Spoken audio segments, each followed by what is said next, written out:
Hey, yeah. How's your Saturday? Really good. Just got back from the farmers market. I just found this new farmers market, which I'm really excited about. It's all organic produce at really good prices, so it actually just makes my day. What about you? What are you up to? Do you buy everything organic? Because I'm a bit like, I would like to, but I don't. And then I buy some stuff organic, and then I realize that's really expensive. And then I spend all my time washing all my veggies. And I'm like, I don't even know if washing is getting the stuff off. So do I actually need to peel everything? And I just go through this vicious cycle. Yeah. I kind of go by have you heard of the Dirty Dozen? The Clean 15.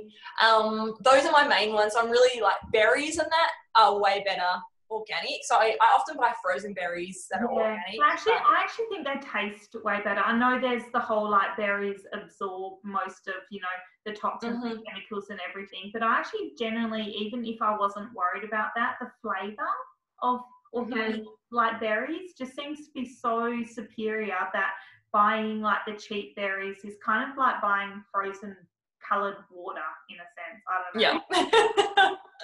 Yeah, so I try, but I'm the type of person that also like needs to be budget friendly too. So I also focus on more buying like local produce because I think that's important too. Because if it's sitting in a truck, it's not going to last as long. And I think if it's local, you've got your like environment, like local environment going into your body rather than a foreign environment, which I think is really important. Yeah. So whereabouts are you based? What farmers markets or what produce are you going to getting from? So I'm based near Mandurah in Western Australia, and I normally do my shopping at the local grocery store. They have like a fresh fruit and veg stall, which is all WA grown. A lot of it's not organic there, and then I buy my meat from a gourmet butcher called Rups. But then I've been going to the Manning Road Farmers Market, which is predominantly independent growers, organic. They've got meat and veg. It's really good. So WA has so much good produce as well. I think like obviously because of the climate and stuff, you have such those dry and then the cold, and your seasons are like really distinct. Whereas finding Queensland, like where I am, our seasons can overlap and we don't always really get a winter, but then our summer can be so intense that sometimes I'm not really sure what we're going to get, like especially because I'm not tropical, but I'm not like, that sort of end. So I'm sort of like this subtropical sort of, but then in saying that, we get so much beautiful like avocados and your fruits and all those kind of things. And this, I picked up a cauliflower like this big for like $3 yesterday from my local like veg guy, and I was like, this is great. Like you said, buying fresh is so much better. Less food miles. Yeah, and I guess that segues into what we're talking about. But maybe before that, do you want to introduce yourself and myself so that people who are watching that don't know who we are might get an idea? So Sheridan is me. My kind of background is a bit of sports science, and then probably fundamentally more nutrition based. Did my master's in that, and then just went on to do the functional diagnostic nutrition. I guess really it stems from a passion for food, but in my sort of experience, I dealt with so many health issues for 6 years that I was finding I was eating really well, not as well as I do now with the toxins and understanding of those side of things, but just like fruit, veg, basic eating well, and wasn't getting better. So I was kind of like, what's going on there? And then, went on to do some functional diagnostic studies and now work with women, restoring hormonal balances, gut issues, IBS, bloating, just those common things that we think are normal. And classic example, I had a girl DM me the other day and she's like, I've been diagnosed with IBS, but, because there's nothing I can do about that, can you help me with my hormone issues? And I'm like, no, IBS is not a diagnosis. Like, come on, like, it's a symptom. Exactly, and it's a syndrome, so it's a collection of symptoms. So there's something else going on, and I guess like same with you, if you've struggled with different things, then firsthand you know how frustrating it is. So when I hear that from other women, I'm like, my heart just goes out to you because you're dealing with something that you actually don't need to be. And I think that's kind of driven me to do what I do and to help others because I'm like, I've been there and I get it. and it sucks. So yeah. Yeah. What about you? I think it's cool that you're saying like jump starting people's knowledge. So that's sort of my background too, in a sense that I'm an occupational therapist by trade, and now I'm recently a mum. But it took us a while to fall pregnant, and I was diagnosed with PCOS a few years ago. So it kind of led me on this path of learning from friends, and I've always been interested in healthy living, and I'm an absolute foodie. So since becoming a mum, yeah. Your Instagram is like food envy for everyone. I'm like, if I could have what she's having right now and just make that gluten-free bread because it looks amazing, then I would. Yeah.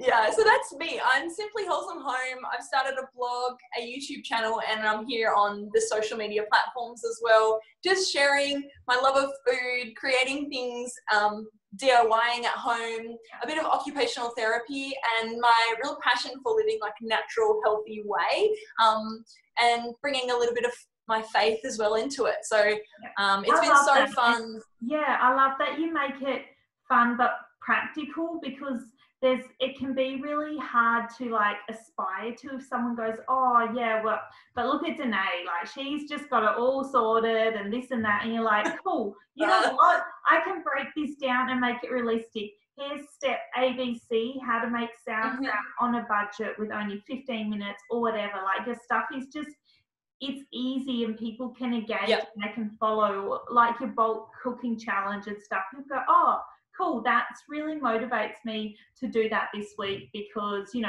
other people are doing it, and you build that sense of community. And I think we've really all sort of started pulling into that, especially, you know, since trying to all engage online and stuff. But yeah, I love the way you do that, and you connect with other mums or other people struggling with fertility, and making it, I guess, normal. Like, yes, it took me a while to fall pregnant, but, you know, look, this is possible, and you can do this, or you can achieve these things still, rather than going, well, that's my diagnosis, I'm done. Yeah, I think that's my frustration from what over the years you learn, and you can't unknow what you know. And going to a GP or other professional, I sometimes feel frustrated. I mean, that's not their fault that they know what they know, but it's so surface level, and looking at the root cause is really a massive passion for me. So I think you can't really separate it. And I think, like you're saying, practical, that's what we want to do today. We want to talk about inflammation in a really practical way, because I think it's this misunderstanding that all inflammation is bad, which it's not. We know it's a natural response in our body that we need for immune boosting, and we need it to recover from different like injuries, like if you have a cut or whichever, but it can be triggered unnaturally as well. And I think we want to make it kind of, I guess maybe a term basic comes to mind, and just like simplify so we can apply this to our life, rather than it being like, I have inflammation, I don't know what to do. Yeah. So maybe we could just chat a little bit about what it is. Yeah, so do you have any experiences? Like, what was your experience with inflammation, so to speak? Because obviously it's going to look different for you, and it's going to look different for me, and it's going to look different for, you know, our friends and clients and people that we see.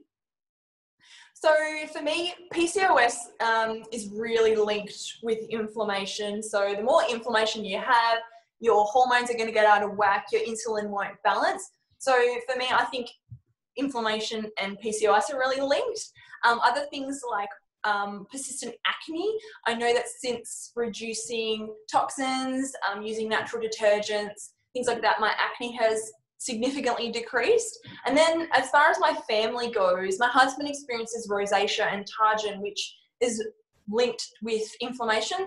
So rosacea is like a reddening of the cheeks. He's got quite flaky skin, and also targin, which is an eye condition, which over time can be from sunlight, but also increasing things like yeast in your like alcohol and things like that will stem into targin.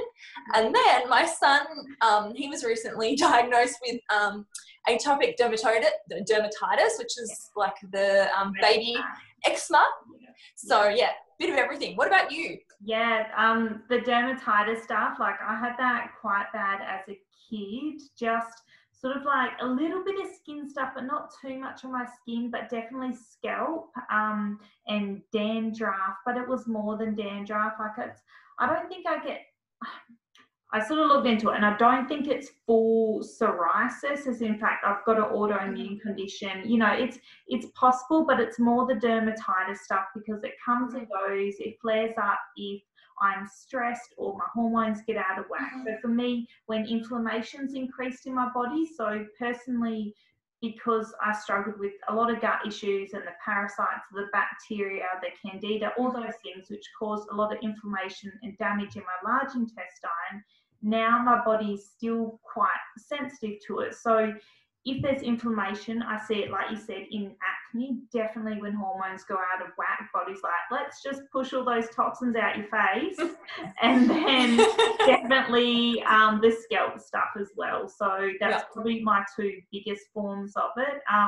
Like you said, stress, like I'm a type A personality, so I'm just like, go, go, go, go, go. I want all the things. I want to do all the things I can. Like, this is great. That's totally me. Yes. And then our body just goes, nah. Or what happens is inflammation. So your cortisol, like you said, drives up your testosterone, so your stress hormones.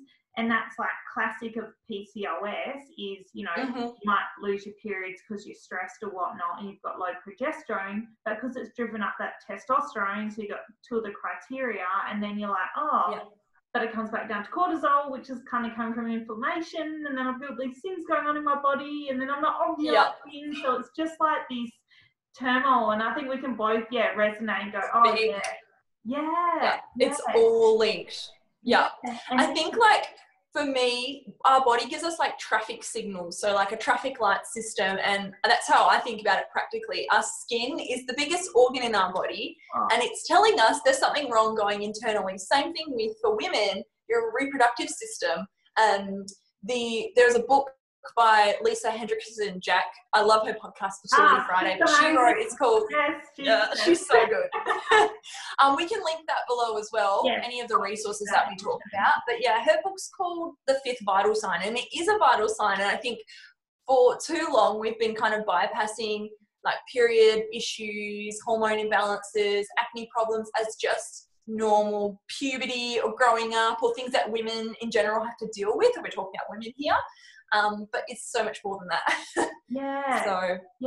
So what did you find worked for you to reduce inflammation, or what do you do on like a day-to-day basis to try and keep that down? Besides, you know, trying not to do all the things all the time, what other things help, you know, with inflammation reduction?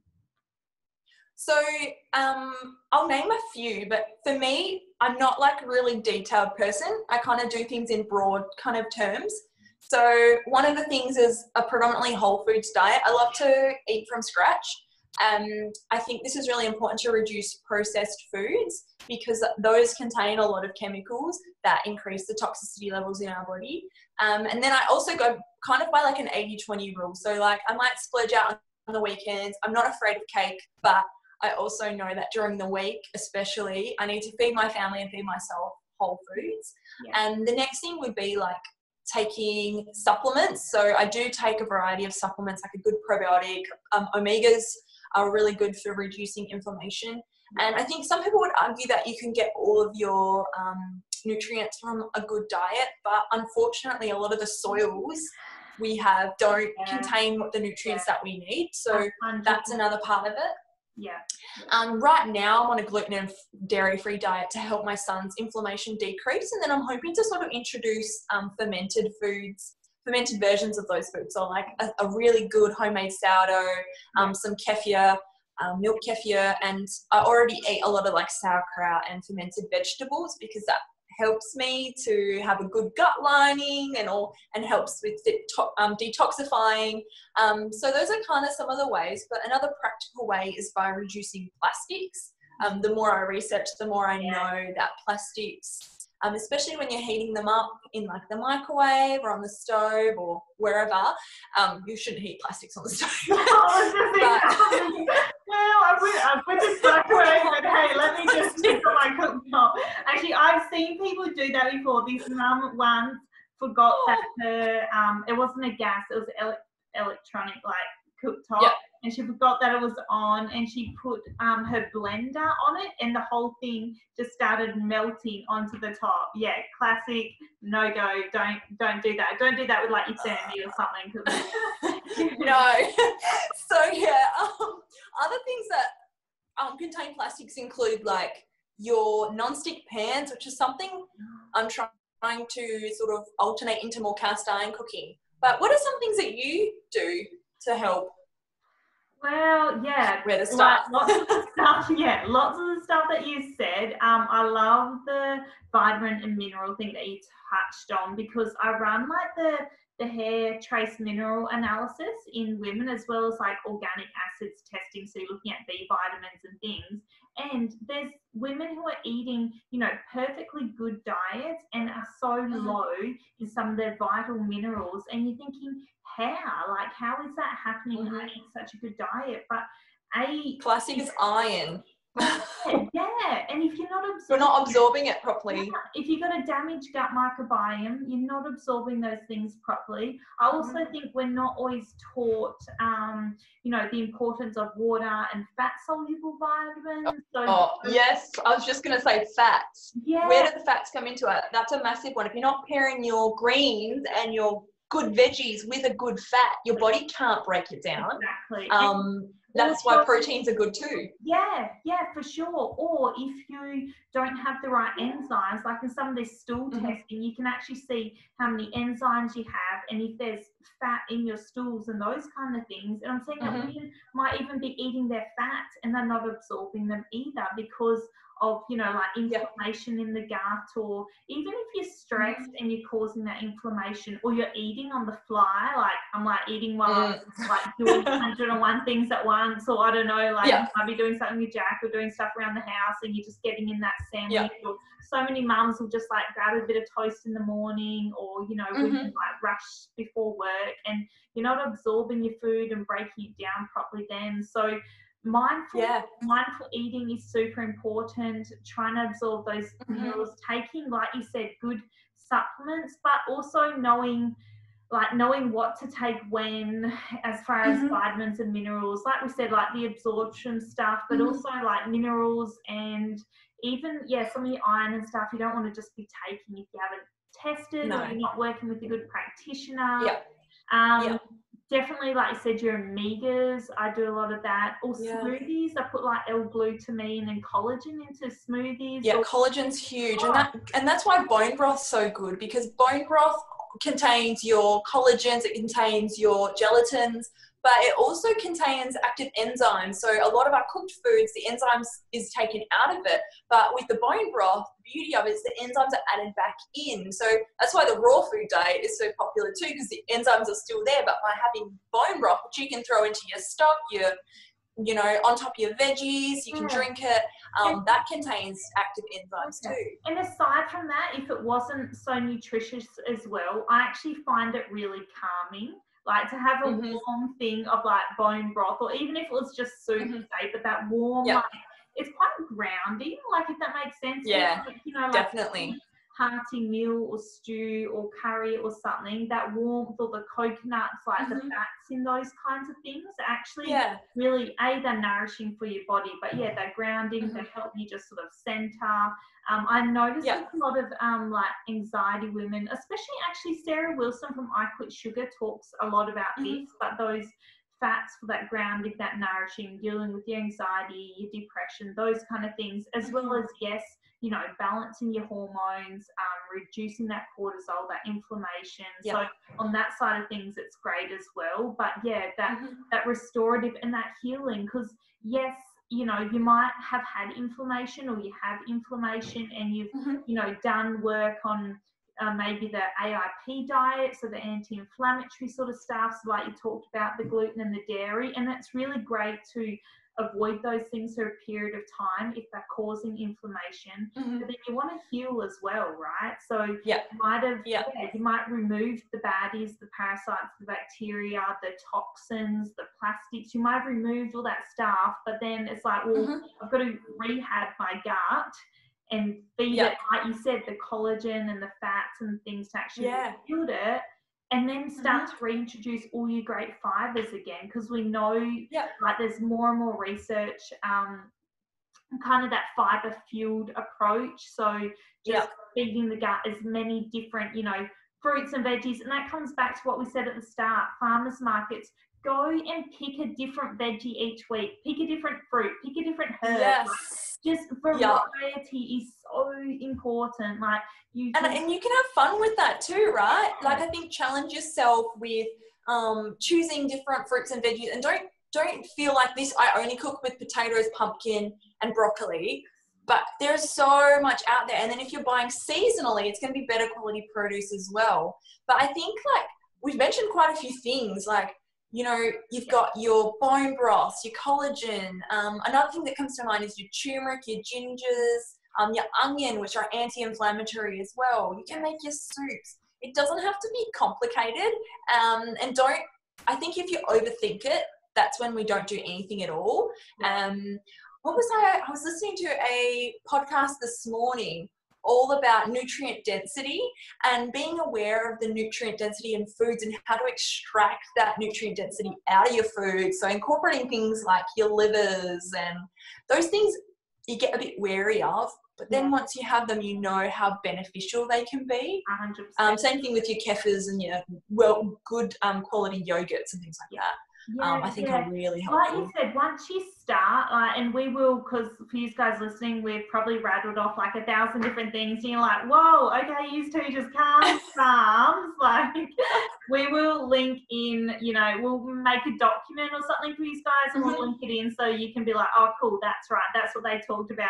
Here's some achievable things we can do, you know, one thing a week or whatever, you know, like don't. Maybe like a 5 steps to in anti-inflammation. I'm just thinking on the fly here. We could make it really practical, and the first thing might be reduce toxins in your cleaning products or something, and just like step it out, and maybe that will be helpful. Do you reckon that will be all right? $20 aside this week and go to, you know, your nearest supermarket or shop and just buy a couple glass containers. Like, just, you know, give up 2 coffees this week and buy 1 glass container. I don't care. Like, just op shopping is great for glass containers too. I love hitting up the local thrift store and op shops. Like, I'm a bit crazy that way, but save your jars, people. Like, save your jars and put, you know, your seeds and your nuts and whatever into them. I actually put them in jars and pop them in the freezer because I'm worried about some things having a bit of oxidative damage. I don't know. I haven't done a lot of research into it, but I know that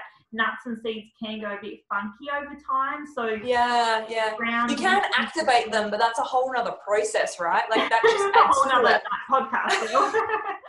Like, how many things do you want to do? I totally agree. So maybe we should kind of round up and summarize why inflammation actually matters, because I think we've kind of briefly mentioned, you know, it leads to PCOS and all these things, but I think you've also talked a little bit about your autoimmune conditions. So I think why do we need to think about inflammation every day?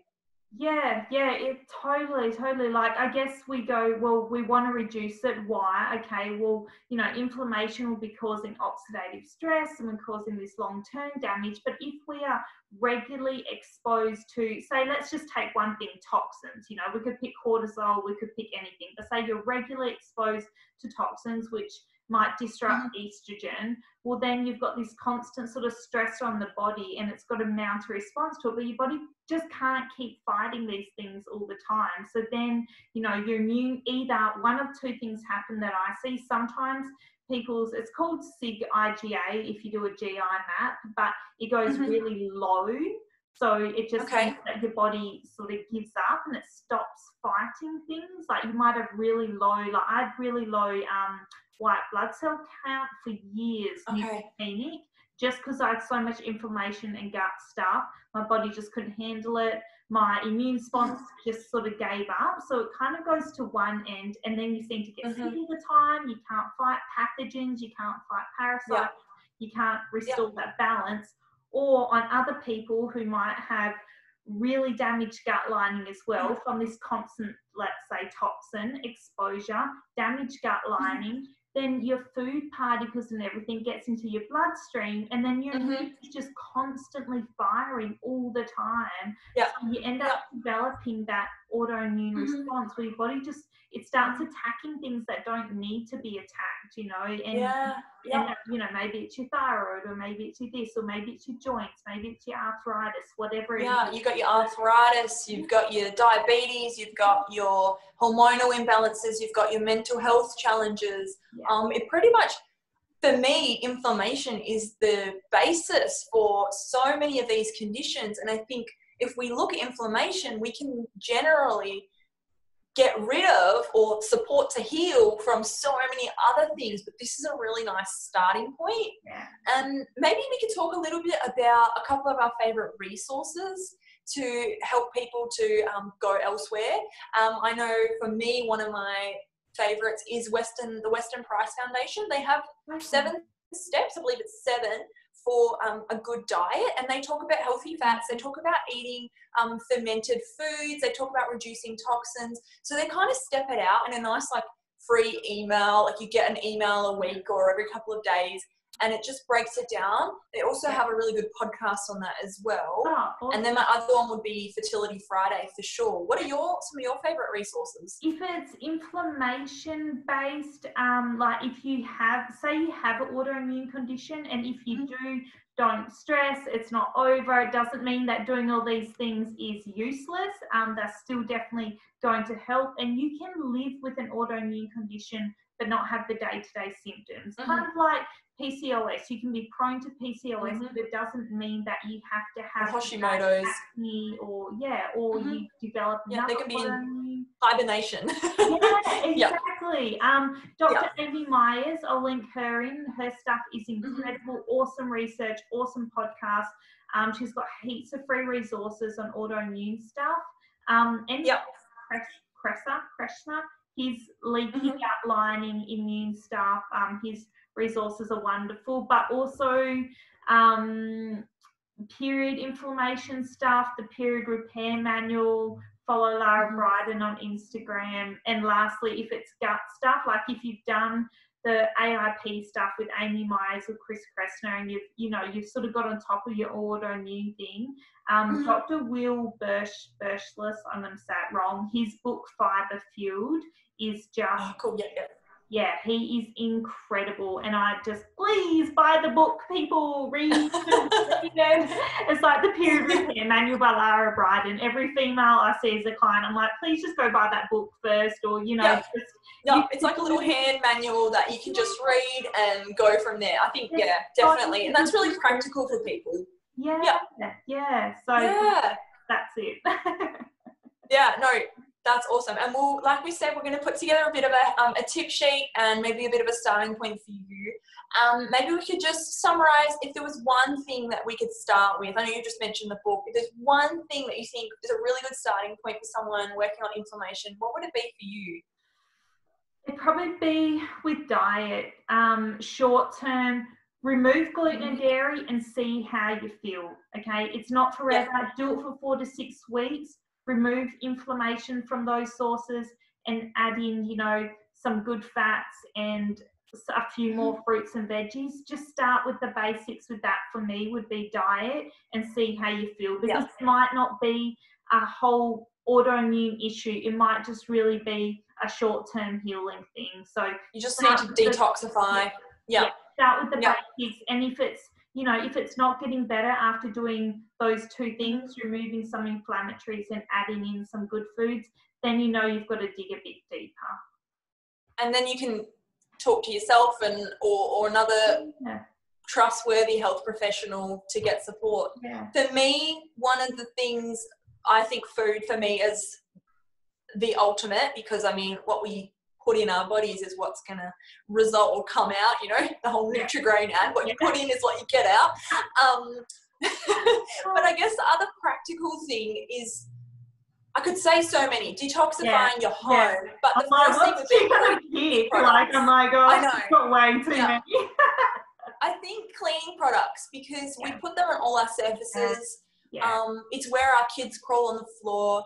You breathe them in. If you start there, I think it's something really tangible, and I think if you have something, you reward yourself by seeing, okay, now I have all these natural products, so essential oils, you got like your toe that's come out now, which is more natural.